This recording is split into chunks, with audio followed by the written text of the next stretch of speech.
Pemirsa, kita akan memasuki kabar Nambayan. Banjarmasin mulai rawan terjadinya kebakaran, bahkan di tahun 2023 ini, kasus kebakaran mengalami peningkatan signifikan dibandingkan tahun sebelumnya. Musibah kebakaran di Banjarmasin dalam seharinya bisa terjadi hingga 4 kali. Rata-rata kebakaran tersebut terjadi di kawasan pemukiman padat penduduk.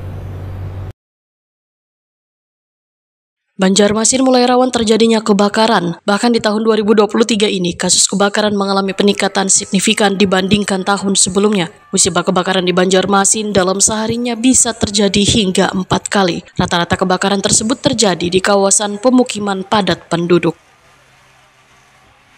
PLT Kepala Dinas Damkar Wan Penyelamatan Banjarmasin, Husni Tamrin, Wetakwani Prima TV Kamarian, Senin 13 November 2023 memadahkan, dari hasil data intensitas kebakaran yang terjadi di Banjarmasin sejak 2021 hingga 2022, di tahun ini peningkatannya mengalami kenaikan cukup signifikan. Di tahun 2021 tercatat insiden kebakaran di kawasan pemukiman di angka 97 kali, di tahun 2022 sekitar 109 kali, sedangkan di tahun 2023 terhitung hingga November ini kebakaran pemukiman mencapai 160 kali lebih atau terjadi peningkatan hampir 70%.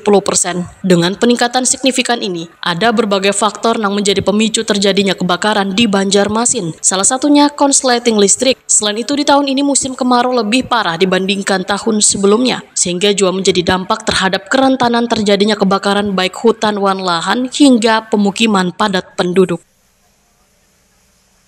Husni Tamrin menambahkan, pemerintah kota Banjarmasin berencana akan melakukan pertemuan bersama dengan pihak PT PLN terkait penanganan aliran kabel listrik di Banjarmasin, sehingga kada hanya dilakukan penanganan, namun juga pencegahan dan penggantian terhadap kabel-kabel listrik yang sudah kada layak.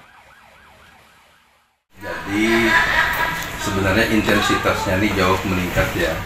Kalau kita banding 2021, 2022, dan 2023, yang 3 tahun terakhir.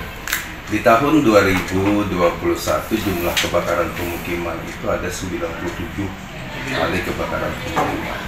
Di tahun 2022 itu meningkat jadi 2022 itu jadi 106. Nah, tahun 2023 ini sampai hari ini ya, hari ini tanggal 13 November ini sudah 160 kali lebih lah, belum termasuk yang hari ini tiga kali, hampir 170. Data pastinya nanti kita rekapkan. Jadi sudah lebih dari 50% ya, hampir sekitar 70% meningkatnya dibanding tahun 2022. Dan memang kemarau tahun ini lebih panas dari tahun-tahun sebelumnya. Dan penyebabnya disinyalir karena banyaknya korsleting listrik.